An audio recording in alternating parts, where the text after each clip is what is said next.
అనకాపల్లి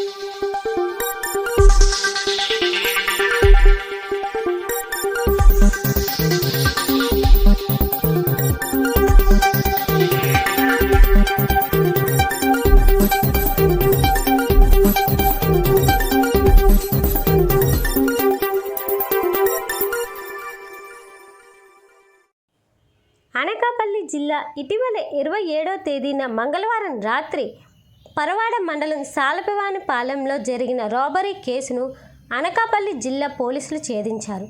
ఈ నేపథ్యంలో జిల్లా ఎస్పీ దీపికా పటేల్ మీడియా సమావేశం నిర్వహించారు. ఈ సమావేశంలో ఆమె మాట్లాడుతూ తమకు వచ్చిన సమాచారం మేరకు పోలీసులు రంగంలోకి దిగి దొంగతనానికి గురైన 17 తులాల బంగారాన్ని నిందితుల నుండి స్వాధీనం చేసుకున్నట్లు తెలియజేశారు. దీని విలువ సుమారు 12 లక్షల పైగా ఉంటుందని పేర్కొన్నారు. ఈ నిందితులు విజయనగరం ప్రాంతానికి మరియు విశాఖపట్నం ప్రాంతానికి చెందిన వారిగా వారు తెలియజేశారు. ఈ రాబరీ కేసును ఛేదించిన పరవాడ పోలీసులకు జిల్లా ఎస్పీ ప్రత్యేక కృతజ్ఞతలు తెలియజేశారు. కూడా ఇంటర్ డిస్ట్రిక్ట్ క్రైమ్స్ చేస్తున్నారు. ఈ కేస్ డిటెక్షన్ మన క్లూస్ టీం ఇంకా పరవాడ సిఐ గారు ఇంకా వాళ్ళ టీం చేసిన ఎఫర్ట్ వల్లే చేయగలిగాము. ఇలాంటి ఈ నేరాలు ఈయన ముందు కూడా చేశారు. మన పట్టుకున్న అక్యూజ్డ్ ఇద్దరు కూడా విశాఖపట్నం సిటీకి చెందిన వాళ్ళు. వీళ్ళిద్దరు ముందు కూడా ఇలాంటి ప్రాపర్టీ ఆఫెన్సెస్ చేశారు. Bike thefts and chain snatching cases ఉన్నాయి.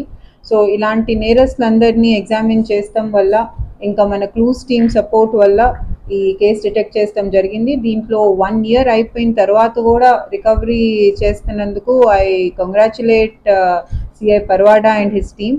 కొన్ని ప్రాపర్టీ ఏదైతే పోయిందో మొత్తం అంతాలో 80% 3 కేసెస్ కలిపి 80% పైన రికవరీ చేశారు. ఇంకా ఫర్దర్ కూడా వాళ్ళని ఇంట్రోగేట్ చేసి వెరిఫై చేస్తాం.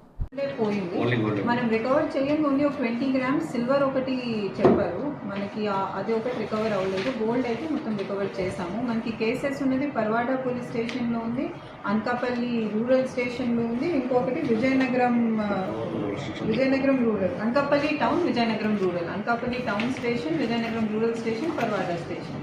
ఈ కేసెస్ కూడా వీళ్ళ మీద ఉన్నాయి. ఇద్దరు అక్యూజ్ వైజాగ్ సిటీ వాళ్ళే. దాంట్లో ఇద్దరి మీద గతంలో వేరే కేసెస్ కూడా ఉన్నాయి. స్నాచింగ్స్ అండ్ బైక్ థెఫ్ట్స్ కూడా కేసెస్ ఉన్నాయి. లేదండి, ఇప్పుడు వాళ్ళు ఇంకా మనం చేసిన మొత్తం దర్యాప్తులో అయితే 3 కేసెస్ వాళ్ళు చేసిందే తెలిసింది. 3 కూడా house breakings, night house breakings cases.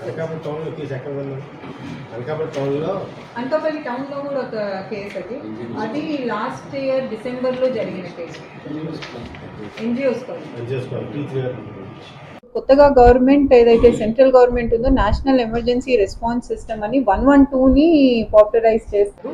Number of lines కూడా 112 ఎక్కువ ఉన్నాయి. సో 112 అయితే ఎక్కువ మందికి కాల్స్ కనెక్ట్ అవుతాయి. అంటే ఒకేసారి ఎంతమంది చేసినా కూడా 112 అయితే కాల్స్ కనెక్ట్ అవుతాయి. సో 100 కాకుండా 112 కాల్ చేస్తే కూడా పోలీస్కి సమాచారం వస్తుంది. సో ఇది 112 అనేది కూడా మనం పాపులరైజ్ చేయాలి.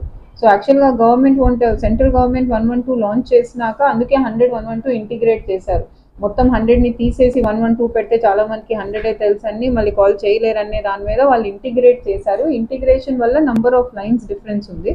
బట్ ఈ 112 అనేది ఏదైతే ఉందో అది కూడా మీరు పాపులరైజ్ చేస్తే 112కి ఫోన్ చేస్తే కూడా పోలీస్కి చేయొచ్చు. మీరు ఫోన్లో కూడా చూస్తే ఎమర్జెన్సీ నంబర్ అన్ని డైల్ అవుతుంది కదా, అది 112 డైల్ అవుతుంది ఎవ్రీ టైం. అది ఎందుకంటే మొత్తం అంతా కంట్రీకి ఒక సెంట్రలైజ్ నేషనల్ ఎమర్జెన్సీ రెస్పాన్స్ సిస్టమ్గా 112ని చేస్తున్నారు. ఓకే.